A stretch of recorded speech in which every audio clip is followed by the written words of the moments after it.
Well, welcome to the Boxing Voice. I'm delighted to be here for the first time with Zak Chelli. How are you, Zak? Fine, thank you. So, a bit of a surprise to see you here. You've been knocking between promoters for a while. Are you with boxing? Hopefully after this fight, they'll see my skills getting, I'll be a boxer. But we're just doing talks at the moment and hopefully everything goes through. Any idea of who your opponent will be? Should be an 8-rounder. I don't want someone easy, of course, not a journeyman, someone tough and someone for me to show my skill set. The last time out, well, not last time out, your last major fight, sort of got that draw with Cullen. You were disappointed with the judging. Everyone else was disappointed. Everyone knew I won. I believe I won, so yeah. He went on to get a couple of big fights and you've almost been in limbo. I know obviously you're very young, you've just come out of university, you've got time on your side, but been a frustrating period for you? Yeah, of course, a year out to get a job.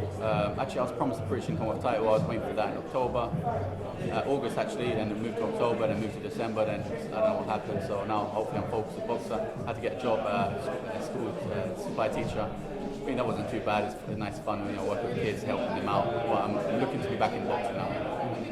So you're going to be full-time? Of course, full-time. I mean, I was training every day. I might as well have been full-time boxing, just had to do a bit extra work. But now it's 100% boxing. You mentioned there last year the British title. There was talk about the Lennox-Clark fight. I think there was even some needle online between him and not so much you, your dad. Your dad's always great value for all of that. I mean, what happened with that? You were the logical next choice. Yeah, I signed the contract August. As I said, the fight was meant to be in August. Then got moved to October because someone had an injury. He had an injury. Then I believe it got moved to December, but then again another injury or something came along. I've been wasting 6 months of my time just waiting for that fight. I'm going to move on to something better now. Move on to boxing. I mean, as I mentioned, you are young, so you don't have the urgency that some of these other guys have. What sort of what's your plan for the year or your objectives for the year if you can get this boxer done? Well, hopefully after this fight, God willing, a beautiful knockout. I look forward to fight for the English title with Germaine Brown. I mean, we've shared ring as an amateur before sparring. So yeah, why not? I'll go for that one. But I was actually meant to fight for the English title 2 years ago. I've been signed a contract for that one, never happened. So I feel like I'm 2 years behind, but you know what, God's plan, everything happens for a reason. I'm looking forward to what's next. We've said the consolation. I think most of the boxing business is 2 years behind because of the pandemic. And you have the advantage of youth on your side. Thank God I signed in when I was like 19, so yeah. So how do you assess the super middleweight situation? I mean, Lennox Clark, tough guy, hard hitting, came out of the white collar scene. You rate him? Of course I beat him. I don't think he's he's more of a fighter than a boxer, not really at world level. I think British level is where he'll stay. He won't go any further. We've got Zak Parker as well. He's trying to go for that American dude for the eliminator. Yeah. Canelo being number one, but he's going to like heavyweight. Maybe he might vacate the titles, leave it open for everyone. Yeah, so I think I'm in a good position now. All I'd say, maybe above that, what's his name? Ron Richards, he's got the IBO. Then other than that, I don't see anyone. That's my way. So, I'm looking forward to getting to the top. Because your dad always tells everyone you're the best in the country. Super middleweight. Of course, as a fighter, I expect you to naturally believe in yourself. Other than yourself, who are the biggest challenges domestically for you? As I said, not really out there. I just my biggest challenge is time and making sure to have the right time, right fight, right opponent. I've been waiting for around too long. I've been training hard throughout the year. I'm just waiting to show myself now. So yeah. Is your dad still training? Yeah, he's my trainer. He'll be in my corner in the ring. So yeah. Do you like having him as your trainer? Of course, yeah, it works. We've been together since we were young, since I was basically born. He's been training me. So yeah, it works. I know what he means every time he says certain words in the ring. I know what they mean. I'll do them in the ring and catch the opponent. So yeah, it works well. Just thinking, because father-son relationships when it comes to boxing can go one of two ways. Sometimes it does work really well. Obviously, Roy Jones Jr. is probably the most famous case where it didn't. His dad was too overbearing, he felt. But that's not the case with your dad? Well, as you can see, I'm here by myself today. I'm doing my interviews by myself. I work by myself. So yeah, it's going well. As the future progresses, the relationship becomes better and we know where we both stand and how we can progress for the future. Yeah. Do you think he's got the requisite knowledge for when you get to like the highest level? I believe at the moment, it's because my dad says I'm the best in Great Britain and people like laugh at it.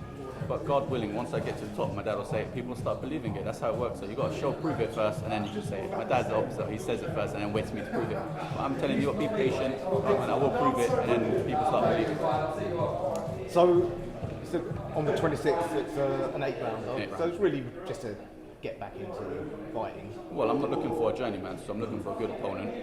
So yeah, just show what I'm capable of. And by the end of the year, like you said, back to 10 rounders, maybe even 12 rounders. 12, yeah, hopefully by the end of the year I'll be on 12 rounders, good titles. Any of the other top names in the division, like domestically, have you done any sparring with the current lot? Well, I've sparring quite a lot with Whitey last year, not so much this year. Yeah, not really. A lot of people have been out because of the pandemic, they haven't really been training properly, but I think things are starting to build up now, so sparring starting to get. I've actually tried to organise some sparring downstairs, maybe hot plus with Dazn, if you want, before the fight or maybe even after, so yeah, so looking forward to it. Alright, great stuff. Dan's a good guy to be sparring. Yeah, we sparred before, I think last year was the last time we sparred, when he was fighting for the first time for the British title, he went there, so yeah, so I'm looking forward to it again. We work well, good rounds. I've sparred many like heavyweights, even Whitey, we've done many rounds with him as well. Yeah, some good George Goals, that's back in the days, yeah, he's retired now. But yeah, so I'm looking forward to see the new top people I can spar with. I know you dabbled with one fight at light heavyweight. I forget the Welshman's name, he's disappeared. Yeah, I think he went down to super middleweight, he fought Uma Siddiq beat him. So he realised that super middleweight, I would have beat him. So I don't know, he should have come back at light heavy. I don't know why he went down to super middleweight, should have stayed light heavy, he could have done well. Yeah, seems to have fallen out of the game, but the pandemic's done that to a lot. But you're going to stay at super middleweight for the foreseeable Making future? it easier, I'm only like 3 kilos, 2 kilos at the moment over, and I've had a great breakfast, so I'm ready to fight tomorrow. That's why you're so happy, not starving yourself to make weight. Just ask you about some of the fights coming up in your division, like you mentioned, Parker v Andrade. How do you assess that? I haven't seen so much of Andre. Seen quite a bit of Parker. I mean, this last fight he dropped the guy with one shot, so I didn't really see much of him. And even before that, he stopped the guy. I saw him with Darryl Williams, though, when he fought for the British. And that was a really close fight. I kind of like to say, but yeah, we'll see how he goes now. I haven't really seen too much of him actually. Yeah. I mean, obviously Canelo calls the shots because he's Canelo. He's got all the money. If he beats Bivol, expect at least some of the belts to start becoming vacant. Other than Canelo, who do you think are the best super middleweights in the world? No, he's kind of destroyed all of them, hasn't he? Like, he's beat Billy Joe Saunders, he's beat Plant, he's done everyone. So, well, I see him at the top, he's the main goal. I'm just going to work my way up there. So, I mean, you don't hold back. You aim to be at the Canelo level at some point. I'm in the sport to win. I'm not here to like play around. I want to be the champ. I want to make the money. Any fighters that you've got some needle with, or needle caused by your dad? Not really. I mean, Lennox Clark, I want that to happen, but that's not going to happen, is he? He's with Frank Warren, and I don't think it wants. He had the opportunity. He had three times he could have fought me last year. It never happened. All right. Well, going back to school, is it? School trip tomorrow, so yes, Kew Gardens. Looking forward to that. What age group do you teach? Secondary school, so yeah, I work around from year 7 to year 13, so all ages. I'm a supply teacher, so when they need a lesson to be covered, I go that, let's say history, maths, English, science, any subject. I was doing music the other week, so yeah. What was your degree in? Business management and marketing. So it kind of works. As long as you can manage people, you can manage a class. Do they know you're a boxer? Yeah, I believe they do, but yeah, I've been out for a year, so I try to keep it. My mistake was when I went into teaching, I was like, I'm a boxer, and all the kids started researching me, and the next day they come in knowing everything about me. So now when they ask me what I do, I tell them I just teach. I don't do much. And my name is James, not Zach, so just in case they try to Google me or something. Doesn't it help so that the rowdy kids, they know Sir James he's a boxer. You don't I mess noticed with him. when I first started working, if you walk in with a smile, you're done for. If you walk in with a frown face, they'll take you seriously. So that's what you got to do. Okay, maybe they start looking you up, seeing some of your knockouts. Hockey youngsters as well. Well, it's good though. I saw some kids as well talking about fighting outside. I told them, listen, never fight outside. I teach them discipline as well. If you want to fight someone, give them the address of your gym and have a sparring session. You know, don't do a fight. You get in silly trouble with that, and you don't want to get into that. So it's good. I've seen some kids who are in trouble. I've actually directed them to a boxing gym as well. So helping out the community and the school as well. Well, who knows? 20 years from now, I might be interviewing someone. Like, yeah, it was my teacher Zach who got me into this. Yeah, hopefully, yeah. It's about getting kids off the street and education and getting a mind focused on the sport. Absolutely. Oh, Zach, anything you want to add? I'm glad to be back, and I can't wait for Saturday, 26th. Absolutely. Look forward to seeing how this year pans out here. Zach, thanks for speaking to the Boxing Voice, and we'll speak to you soon.